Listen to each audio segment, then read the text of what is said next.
In today's video, I'll show you how to shake an image using Kapwing to add a fun and dynamic effect to your visuals. Start by opening Kapwing Studio in your web browser. Once you're inside the editor, upload the image you want to animate.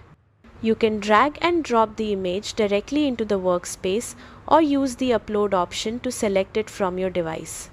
After the image is added to your project, make sure it is selected on the canvas or timeline. You should see it highlighted, which confirms that any effects you apply will affect this image.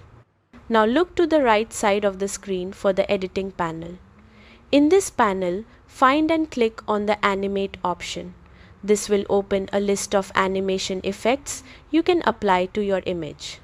From the animation options, select the Vibrate effect. This animation creates a shaking motion and is commonly used to grab attention or add energy to an image. Once selected, preview the animation to see how the shake looks. If you're happy with the effect, you can keep it as is or make minor adjustments depending on your project. When everything looks good, export your project to download the animated image or video. That's it. You've successfully added a shake effect to an image using Kapwing and brought your design to life. Thanks for watching and keep creating.